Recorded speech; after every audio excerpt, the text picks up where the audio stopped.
بسم اللہ الرحمن الرحیم۔ السلام علیکم ورحمۃ اللہ وبرکاتہ۔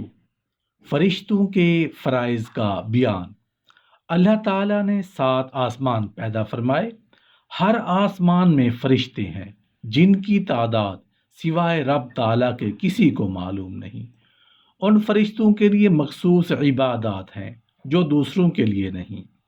وہ قیام قیامت تک اسی خاص قسم کی عبادت میں مشغول رہیں گے۔ چنانچہ پہلے آسمان کے فرشتے ابتدائے خلقت سے قیامت تک قیام کی حالت میں رہیں گے۔ دوسرے آسمان کے فرشتے رکوع کی حالت میں رہیں گے۔ تیسرے آسمان کے فرشتے سجدہ کی حالت میں۔ چوتھے آسمان کے فرشتے قعدہ کی حالت میں رہیں گے۔ پانچویں آسمان کے فرشتے سبحان اللہ کہنے میں مشغول ہیں۔ چھٹے آسمان کے فرشتوں کا وظیفہ الحمدللہ ہے۔ ساتویں آسمان کے فرشتوں کی تسبیح اللہ اکبر ہے۔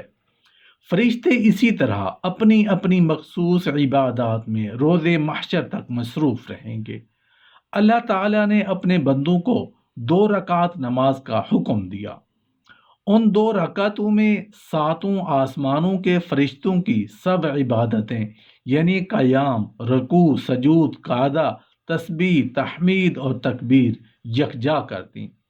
گویا 2 رکعت کے ادا کرنے میں اللہ تعالیٰ نے اپنے بندوں کے تمام آسمان والوں کے برابر ثواب عطا فرمایا۔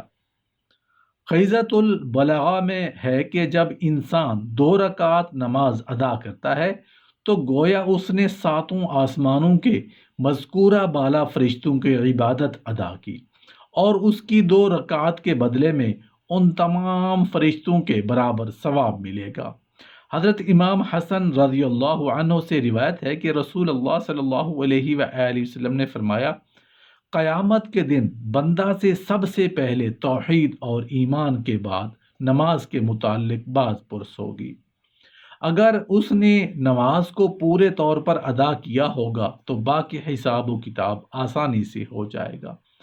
اگر اس میں کوئی کمی یا کوتاہی یا غفلت پائی جائے گی تو اللہ تعالیٰ فرشتوں سے فرمائے گا، دیکھو میرے بندے کے اعمال میں کوئی نفل نمازیں ہیں تو ان سے فرض نماز کا نقصان پورا کرو، کیونکہ اعمال کا بدلہ اسی حساب پر ہے۔ نبی کریم صلی اللہ علیہ وآلہ وسلم نے نماز تہجد کے لیے بلا ناغہ اس قدر قیام فرمایا کہ نبی کریم صلی اللہ علیہ وآلہ وسلم کے پائے مبارک پر ورم آ گیا۔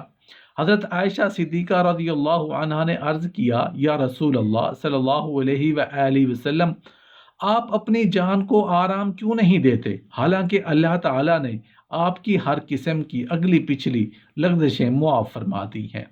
نبی کریم صلی اللہ علیہ وآلہ وسلم نے جواب میں ارشاد فرمایا، کیا میں اپنے رب کی نعمت پر اس کا شکر گزار بندہ نہ بنوں؟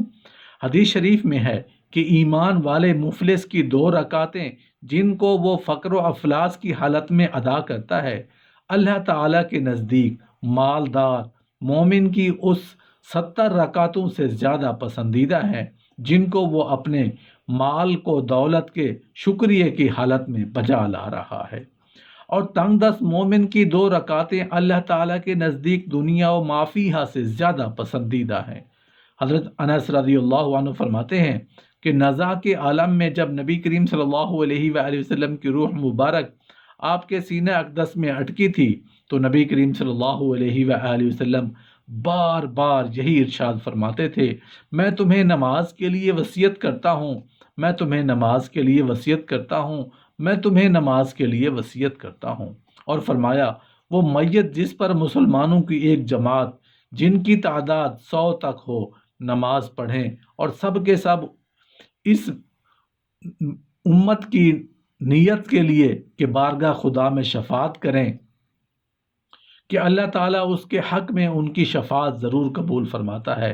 نبی کریم صلی اللہ علیہ وآلہ وسلم نے فرمایا، اے ابو حریرہ، کیا تم نہیں جانتے کہ بندہ بڑے بڑے گناہ کرتا ہے یہاں تک کہ اسی گناہ گاری کی حالت میں مر جاتا ہے، پھر مسلمانوں کی ایک جماعت اس کی نماز جنازہ ادا کرتی ہے اور اس کی مغفرت کے لیے دعا مانگتی ہے، بس ان کی دعا کی برکت سے اللہ تعالیٰ اس کے گناہ بخش دیتا ہے اور قیامت کے دن اس پر عذاب نہیں کرے گا۔